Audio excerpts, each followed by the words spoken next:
नमस्ते। आज के हमारे मुख्य अतिथि माननीय सतपाल भाटी जी, मैडम मंजू, मैडम शालू, उपस्थित शिक्षाविद और आज का कलाम जी का बहुत ही प्रिय और मेरा भी बहुत ही प्रिय युवा क्षेत्र जो बैठा है मेरे सामने, युवा वर्ग, क्योंकि युवा वर्ग हमेशा ही देश के निर्माण में बहुत अच्छी भूमिका निभाता आया और आज अब्दुल कलाम जी की जयंती है और उन्होंने सपना देखा था कि मेरे देश का युवा 2020 तक ऐसा बन जाए कि उसे किसी का मोहताज ना होना पड़े। और 2015 की मुझे घटना याद है कि जब भाषण देते देते उनको दिल का दौरा पड़ता है और उसके बाद खबर आती है, हमारी सबकी निगाहें उस समय लगी हुई थी कि काश कलाम जी बच जाएं। और आज जब बच्चों ने यहाँ प्रेजेंट किया तो मैं कलाम जी को याद करके उनको नमन कर रही थी कि कलाम जी, जो सपना आपने देखा वो जीवित है। जैसा भारत, जैसा युवा आप चाहते हैं वो जीवित है और आज भी आप जो चाहते थे कि आपके पद चिन्हों पर चले वो चलने की कोशिश कर रहा है। लेकिन कलाम जी का वो दिन, जिस दिन वो हमें छोड़ कर गए, बच्चों मैं तो बहुत दुखी हुई थी और आप भी, मुझे लगता है देश का प्रत्येक नागरिक, क्योंकि हमने एक भारत रत्न खोया। भारत रत्न के बारे में भी कहा जाता है कि वो रत्न इतना कीमती है, जिसको भारत रत्न मिला वो रत्न भी निहाल हो गया कि क्योंकि वो हमारे माननीय अब्दुल कलाम जी को दिया गया। तो रत्न, भारत रत्न के बारे में भी ये कहा जाता है। कलाम जी ने जो सपना देखा उसे पूरा भी किया, बहुत अच्छे से बच्चों ने प्रेजेंट भी कर दिया उनकी जीवनी को, मुझे बहुत ज्यादा, क्योंकि हर बच्चा जानता है, क्योंकि वो हमारे, उनको हम कहते हैं ना पीपल प्रेसिडेंट, वो एक आम नागरिक के राष्ट्रपति रहे। लेकिन उस पारखी हीरे को पहचान किसने दिलवाई बताइए?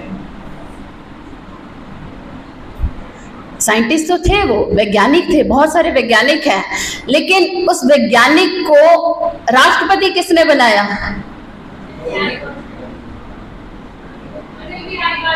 बिल्कुल सही, Atal Bihari Vajpayee ji. When he met, वो एक बार मिले, इंदिरा गांधी जी ने उनको मिलवाया। एक पहले ऐसा नहीं था कि एक पार्टी है वो दूसरी पार्टी के किसी फंक्शंस में नहीं जाएगी या आपस में मिलजुल कर नहीं रहेंगे। किसी राजनीतिक कोई इवेंट था, उसमें अब्दुल कलाम जी भी वहां पर थे और इंदिरा गांधी जी भी थी और हमारे अब्दुल कलाम जी और माननीय वाजपेयी जी भी वहां पर मौजूद थे। तो इंदिरा गांधी ने कहा कि ये एक प्रमुख वैज्ञानिक हैं और इनकी रिसर्च चल रही है, तो उनसे इंट्रोड्यूस करवाया। तो वाजपेयी जी ने कहा कि मुझे तो इनको देखकर ये लग रहा है ये वैज्ञानिक से पहले देश के नागरिक हैं। उन्होंने, उनकी पारखी नजर उस बच्चे पर पड़ती है, क्योंकि बहुत युवा है वो, उनके ऊपर जब उनकी नजर पड़ती है तो जैसे ही वाजपेयी जी प्रधानमंत्री बनते हैं तो वो कहते हैं मुझे मंत्रिमंडल गठन करना है और मुझे देश का हित चाहना है। वो सबसे पहले आमंत्रण भेजते हैं अब्दुल कलाम जी को और कहते हैं आके आप हमारे मंत्रिमंडल में शामिल हो जाइए। परंतु किसी कारणवश अब्दुल कलाम जी मना कर देते हैं कि मैं युवा वर्ग के लिए किसी असाइनमेंट पर बिजी हूं और मुझे देश के लिए बहुत कार्य करने हैं, मैं समय नहीं निकाल पाऊंगा। वो बहुत विनम्र निवेदन से माफी मांगते हैं, लेकिन वाजपेयी जी की नजर उन्हीं के ऊपर थी। तो जब राष्ट्रपति पद खाली होता है तो वाजपेयी जी अगेन उनको रिक्वेस्ट करते हैं और इस बार उनको वो विनम्र निवेदन करते हैं कि देश हित आप राष्ट्रपति पद पर रहकर ज्यादा अच्छे से कर पाएंगे। और इस बार अब्दुल कलाम जी उस विनम्र निवेदन को स्वीकार करते हैं और वो बाकी हमारे सबके सामने है कि राष्ट्रपति बनने के बाद उनका जीवन हर आम नागरिक की जुबान पर आ गया। उन्होंने क्या किया, कैसे अपनी जिंदगी जी, तो सबके लिए प्रेरणा स्रोत बन गए। तो आप सबकी जिंदगी में भी कोई ना कोई मोटिवेशन, एक मोटिवेटेड पर्सन भी होना चाहिए कि आपको ये लगे, तो तभी आपको कहा जाता है अच्छे दोस्त बनाइए, अच्छी कंपनीज में जाइए, अच्छे बुक्स पढ़िए, अच्छे लोगों से मिलने का मतलब ये नहीं कि कोई बुरा है, लेकिन जहां कोई ऐसी चर्चा हो रही है कि जिससे आपको लग रहा है डिफरेंसेस पैदा हो रहे हैं, तो अवॉइड उनको कीजिए और वहां भी कोशिश कीजिए अपना प्रभाव छोड़ने की, उनको समझाइए। जैसे सर ने आज बहुत ही दो चीजें बताई कि आपको स्वस्थ रहना है, आपको सुरक्षित रहना है, आपको अपना यातायात में ध्यान रखना है। तो ये चीजें अपनी जिंदगी में अमल में लाइए कि आप स्वस्थ रहिए, सुरक्षित भी रहिए। आप सुरक्षित रहेंगे तभी आपका परिवार सुरक्षित रहेगा, तभी आपका समाज सुरक्षित रहेगा, तभी आपका देश सुरक्षित रहेगा। और स्पेशली गर्ल्स के लिए मैडम ने जैसे बताया मिशन शक्ति, अभी क्योंकि आज समय की थोड़ी बाध्यता थी, आपके लिए एक प्रोग्राम रखा जाएगा। आप क्वेश्चन सोचना, जो जो आपके साथ समस्याएं हैं आपको एक प्लेटफॉर्म प्रोवाइड किया जाएगा, आप उसमें डिस्कस करना। तो मैम ने बहुत अच्छे बताया और सर ने अभी बताया कि अब आपको कोई भी समस्या आती है तो 112 पर कॉल कीजिए। जैसे आपको बताया गया, रिपीट अगेन कि 112 पे कीजिए। कोई समस्या, दुर्घटना कोई हो जाती है, एम्बुलेंस भी पहुंचेगी। हर तरह की समस्या निवारण का केवल एक नंबर बना दिया गया है।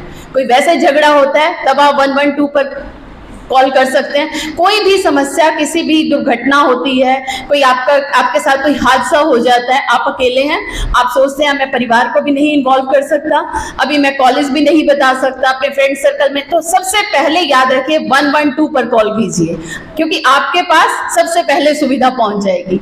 तो इस तरह आपको जो जो अवेयरनेस प्रोग्राम, क्योंकि आज युवा दिवस है, युवा दिवस मैं इसलिए कहूंगी क्योंकि कलाम जी का जो मेन अट्रैक्शन थी वो युवाओं के ऊपर थी। वो कहते थे मेरे को हर युवा के अंदर देश का अपने भविष्य दिखता है। तो युवा दिन है, स्टूडेंट्स डे है, स्टूडेंट्स डे स्कूल के विद्यार्थी भी होते हैं, लेकिन युवा वर्ग का होनहार होना, होनहार के साथ समझदार होना बहुत जरूरी है। तभी हमारा भविष्य जो 2020 के लिए अब्दुल कलाम जी ने देखा और जिसपे अभी भी हम कार्य कर रहे हैं, शायद वो होते तो और जल्दी हमें और रास्ते दिखाते। पर मुझे लगता है कि बहुत सारे कलाम, एक बच्चा आज कलाम बनकर भी आया और मैंने उस बच्चे को कहा कि अब कलाम की तरह आपने नाम करना है। वो कोई बड़े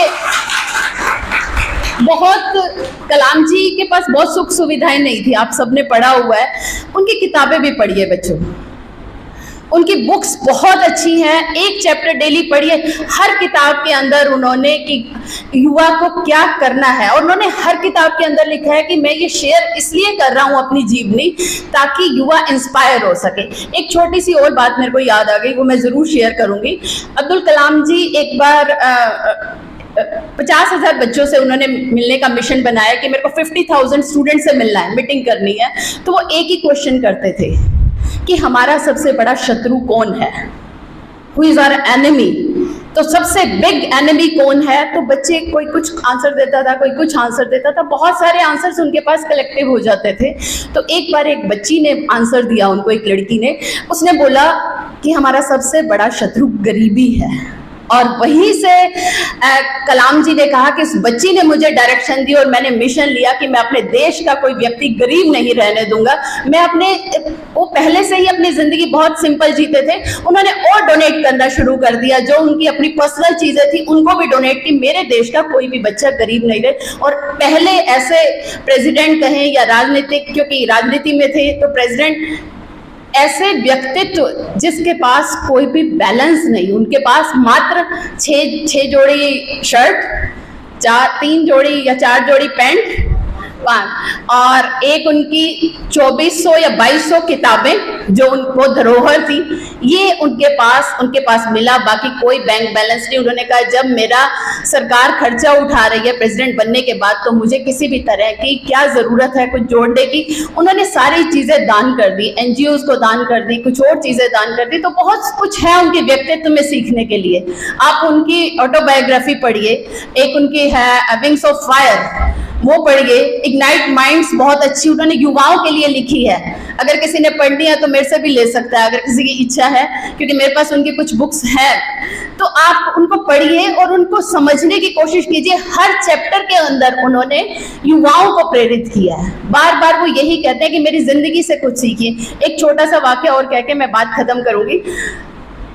एक बार उन्होंने बच्चों से शेयर की थी, तभी हमारे तक पहुंची। उन्होंने एक स्कूल में विजिट किया, तो वहां पे उन्होंने अपनी ये बात की। उनके घर में उनकी माता खाना बनाती थी और बाकी सब भोजन कर रहे थे। तो खाना खाते समय उनकी मदर से उस दिन रोटियां जल गई। पहले बहुत सुविधाएं नहीं होती थी, अगर जल गई दोबारा बनाना थोड़ा सा हार्ड हो जाता था। तो उन्होंने जब वो रोटियां रख दी, तो अब्दुल कलाम जी घर में क्योंकि सबसे छोटे थे, तो उनको थोड़ा सा लगा कि ये रोटियां आज तो कोई नहीं खाएगा। जब उन्होंने देखा उनके पिताजी आते हैं, क्योंकि पहले प्रचलन यही था, बड़े पहले खाना खाएंगे फिर छोटे खाएंगे, उसके बाद घर की लेडीज खाती थी। इस तरह का एक आचरण हमारे इस यहाँ की सभ्यता है। तो जब उनके पिताजी ने खाना खाया और वो बिना कुछ बोले वहां से चले गए, तो कलाम जी देखते रहे। तो उनकी माता ने आकर माफी मांगी कि मुझसे आज गलती हो गई, मैंने देखा नहीं, आज सारी रोटियां जल गई। तो उन्होंने कहा कि कोई बात नहीं, मुझे जली हुई रोटियां खाना बहुत पसंद है। उन्होंने ये बात खत्म कर दी। कलाम जी के अंदर क्यूरोसिटी थी, जिज्ञासा थी बचपन से। तो उन्होंने जाके अपनी मदर को बोला कि क्या वाकई में पिताजी को जली हुई रोटियां पसंद है। उन्होंने कहा अपने पिताजी से पूछिए। जब वो जाते हैं और अपने फादर से पूछते हैं क्या आपको जली हुई रोटियां वाकई में ही पसंद है, तो उन्होंने कहा नहीं, मुझे जली हुई रोटियां बिल्कुल पसंद नहीं है, पर ये जली हुई रोटियां मुझे इतना नुकसान नहीं पहुंचाएगी जितने मेरे कटु शब्द तुम्हारी माता को नुकसान पहुंचाएंगे या किसी को भी आहत करेंगे। तो वहां से उन्होंने अपनी माँ से सीखा, अपने फादर से सीखा विनम्र रहना। उन्होंने कहा कि हमें विनम्र रहना चाहिए। हम किसी भी स्टेज पर पहुंच जाते हैं, तभी आपने उनके प्रेसिडेंट हाउस के किस्से सुने होंगे। जब वो फ्री होते थे, आप सब फैमिलियर ही हैं, पुलिस वाले जितने भी वहां पर होते थे मौजूद, सबसे जाके पूछते थे तुम्हारे परिवार के क्या हाल हैं। उनके आसपास जो लोग काम करते थे उनसे जाके पूछते थे। 1 बजे वो सोते थे और 6 बजे वो उठ जाते थे। ये उनकी दिनचर्या रही है शुरू से, 1 बजे सोना और 6 बजे उठ जाना। और अगर किसी दिन वो जल्दी सो गए तो वो किसी सेहत की वजह से, उन्होंने अपनी ऑटोबायोग्राफी में मेंशन किया है कि मैं जिंदगी में मैंने 5 घंटे की नींद ही ली है, बाकी मेरा देश को समर्पण है, देश के लिए मैं हर वक्त हर सेकंड कुछ ना कुछ करना चाहता हूं। तो ऐसे व्यक्तित्व को सलाम है, ऐसे युवा वर्ग को सलाम है जिसकी कल्पना उन्होंने की है। तो बच्चों, आपने इंस्पायर होना है और उनके नक्शे कदम पर जैसा कलाम जी चाहते थे वैसा देश हमें बनाकर दिखाना है। और मैं भाटी सर का धन्यवाद करती हूँ कि हमारे विनम्र निवेदन जो इन्होंने स्वीकार किया और आपका प्रोत्साहन बढ़ाने के लिए, आज के युवा वर्ग को प्रोत्साहित करने के लिए इन्होंने आज खेल संबंधित बच्चों को, एकेडमिक वाले स्टूडेंट्स को और कल्चरल वाले जितने भी स्टूडेंट्स थे सबका प्रोत्साहन बढ़ाया। मैडम, आपका मिशन शक्ति के बारे में बताने के लिए बहुत बहुत धन्यवाद। और आप सब बच्चों को आज वर्ल्ड स्टूडेंट्स डे की बहुत सारी शुभकामनाएं। और मैं कामना करती हूँ कि ये वर्ष आपके लिए इतना कुछ लेकर आए कि जो आप जीवन में कल्पना कर रहे हैं वो आप जल्दी से जल्दी पूरा करें। लेकिन बच्चों, सपना देखने के लिए सपना जीना पड़ता है, ये याद रखना। एक छोटा सा और मैं शब्द आपको कहूंगी। आजकल मैं पीछे सुनती थी, मेरे को बहुत अजीब भी लगता था कि स्मार्ट वर्क होना चाहिए, नॉट हार्ड वर्क। तो हम सोचते थे हमने तो पूरी जिंदगी हार्ड वर्क किया है, ये स्मार्ट वर्क कौन सी चीज आ गई है। लेकिन कलाम जी को पढ़िए, फिर आपको समझ आ जाएगा बिना हार्ड वर्क के स्मार्ट वर्क नहीं हो सकता, बिना श्रम के कुछ भी नहीं हो सकता। तो हार्ड वर्क तो करना ही पड़ेगा, अपनी नींदें उड़ानी पड़ेंगी, तभी हम जीवन में कुछ ना कुछ पाएंगे। मैं आप सबका और इस कार्यक्रम के मुख्य आयोजक अश्विनी जी, डॉक्टर नेहा और वलिया जी और हमारे हिमांशी, क्योंकि ये जो प्रोग्राम इन्होंने तैयार करवाया 1-2 दिन की मेहनत में ही तैयार करवाया, मैं आपकी बहुत आभारी हूँ कि आपने इतनी सुंदर प्रस्तुति प्रदान की। और प्रितपाल ने बहुत सुंदर चार्ट बनाया, प्रितपाल का अवार्ड रह गया, तो इसके नेहा जी मैं चाहती हूँ आप इसको भी अवार्ड दिलवाएं। थैंक यू बच्चों, थैंक यू वंस।